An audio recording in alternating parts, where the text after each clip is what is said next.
Hello viewers, welcome back to my channel জয়াস kitchen. আজকে তৈরি করে দেখাবো বাসায় নরম তুলতুলে দোকানের থেকেও বেশি স্বাদে পরোটার রেসিপি।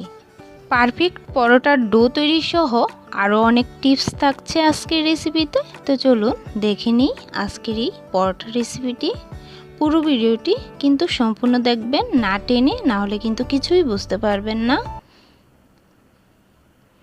প্রথমে পরোটাটা তৈরির জন্য এখানে আমি ময়দা দিয়ে দিচ্ছি 2 কাপ, আর দিয়ে দিচ্ছি স্বাদ মতো 1 চামচ লবণ, স্বাদ মতো 1 চামচ চিনি, হাফ চামচ বেকিং পাউডার, আর দিয়ে দিচ্ছি 3 টেবিল চামচ টক দই।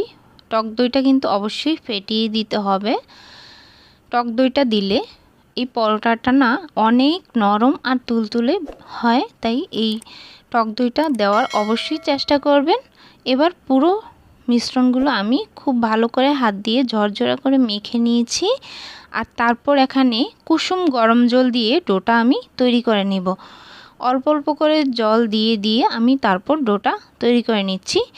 চেষ্টা করবেন হাতে একটু সময় নিয়ে ডোটা ভালো করে মথে নেওয়ার। যতটা বেশি ডোটা মাখাবেন তত বেশি সফট হবে, আর পরোটাটাও কিন্তু নরম হবে। এভাবে ভালো করে ডোটা তৈরি করে নেওয়ার পর আমি ঢেকে রাখবো ঠিক 30 মিনিটের জন্য। আপনারা যত বেশি ঢেকে রাখতে পারবেন ততই কিন্তু ভালো একটা ব্যাটার তৈরি হবে। তো দেখুন, এরকম আমি ঢেকে রেখেছি প্রায় 30 মিনিটের মতো। হাতে যদি কম সময় থাকে তাহলে কিন্তু কম রাখলেও চলবে, তবে সেক্ষেত্রে ডোটা একটু নরম কম হবে। এভাবে আমি আবারও একটু মথে নিচ্ছি, আর এভাবে হাত দিয়ে টানার ফলে দেখবেন একটু রাবারের মতো হচ্ছে, তাহলে বুঝবেন ডোটা পারফেক্টলি হয়েছে। এবার আমি লেচি কেটে নেব। সুবিধা অনুযায়ী যে কোনো সাইজে কেটে নিতে পারেন।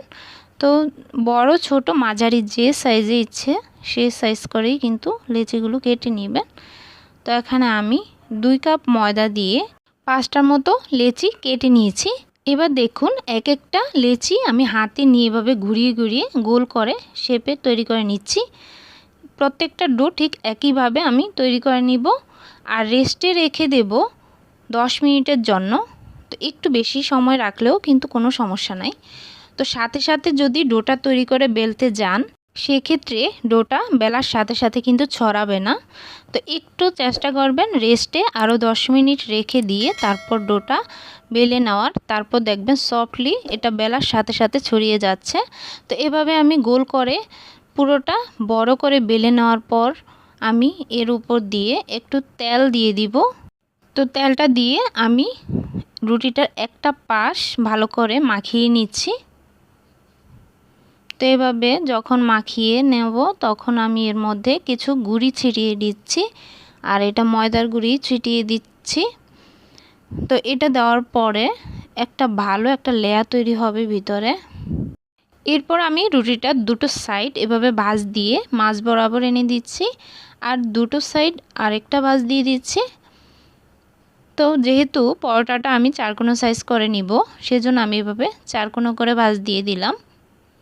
তো এবার আমি ময়দার গুঁড়ি ছিটিয়েই কিন্তু রুটিটা বেলে নিব। আপনারা কিন্তু তেল দিয়ে বেলতে যাবেন না, একটু সামান্য ময়দার গুঁড়ি ছিটিয়েই কিন্তু রুটিটা বেলে নেবেন, কোনো সমস্যা নেই। তারপর আপনি তাওয়ায় রুটিটা ছেঁকে তেল দিয়ে ইচ্ছে মতো তেল দিয়ে ভেজে নিতে পারবেন। তো এভাবে 4 কোণ করে দেখুন রুটিটার শেপটা কিন্তু বেশি ভারী করিনি বা বেশি পাতলা হয়নি। এবার আমি প্যানে রুটিটা দিয়ে দিব, আর প্যানটা কিন্তু ভালো করে গরম হওয়ার পরই কিন্তু রুটিটা দিতে হবে, না হলে কিন্তু রুটিটা ভালো করে হবে না আর ফুলবেও না। প্রথমে যদি আঁচটা কমিয়ে দেন তাহলে কিন্তু গরম না হলে তাওয়াটা তখন রুটিটা দিলে আর ভাজার সময় কিন্তু ফুলবে না, চুপসে যাবে।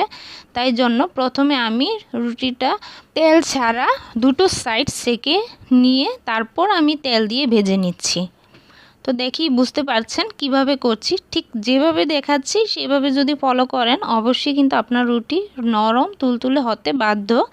আর এভাবে প্রত্যেকটা রুটি আমি ছেঁকে নিলাম।